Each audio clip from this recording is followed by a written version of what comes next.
I'm here with Don Walker, bike builder and now event organizer. So Don, first let's talk about the event. You are the main, seems to be a main person in charge of this event. The person we have to thank for. Tell us how it came about and where it is now and where it's going. It started off as a way for independent frame builders to get together, share our knowledge, and use it as a way to market ourselves. And I had no idea it was going to grow this big. I'm ecstatic. I can't believe how big it's grown.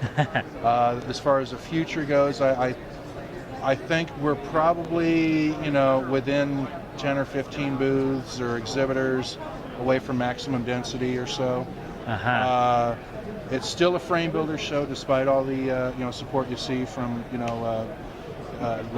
component manufacturers, and right. there's we add in a couple clothing makers just to keep it well-rounded show. But Right. it's still primarily a frame builder show. So tell us about the city and the destination cities, why we move around and whatnot.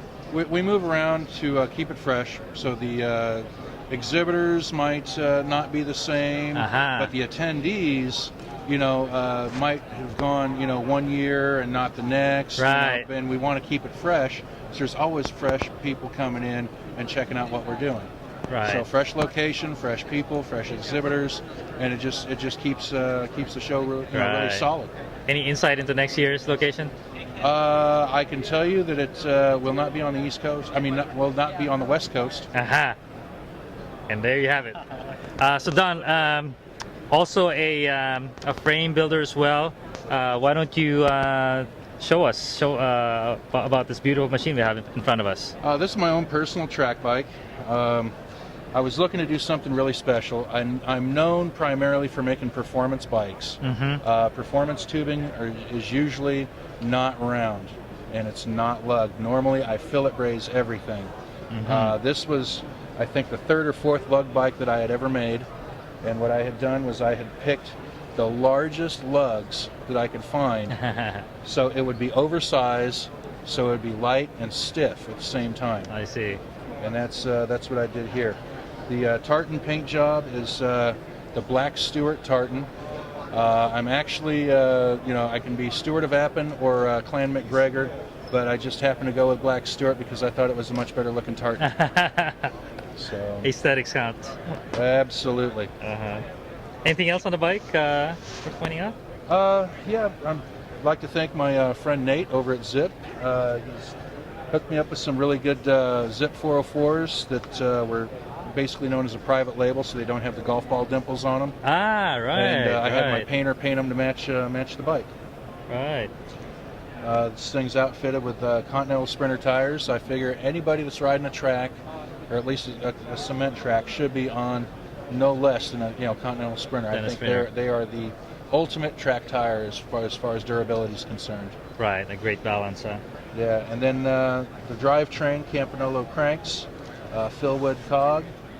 Let's see, Thompson seat post, Physique Arione saddle, Detta bar and stem, and I got to tell you, I love the bar and stem. It's a steel bar, and it is so solid. When you come out of the saddle for a sprint, you're not feeling any flex in the front end at all. Wow. So, well, it's great. Let's move on to the next bike.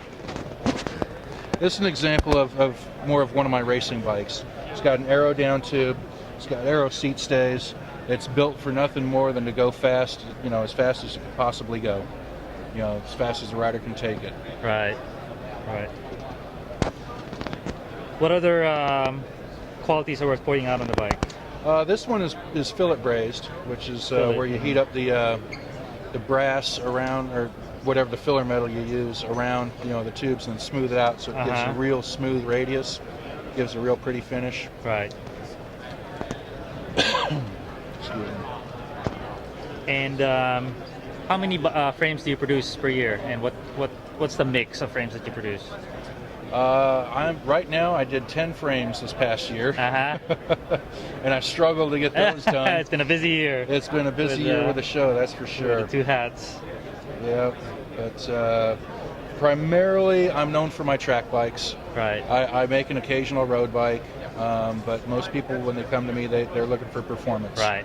So right. this particular bike is Josh Weir, who's a sprinter out of Indianapolis, and he's looking to make the 2008 Olympic team. Wow. So wow. he's Some fast guys. If what I heard was true, he was the last U.S. rider to go 10.2 seconds for the 200 meters for the time trial on the track. So that's a huge. So he's got a feature.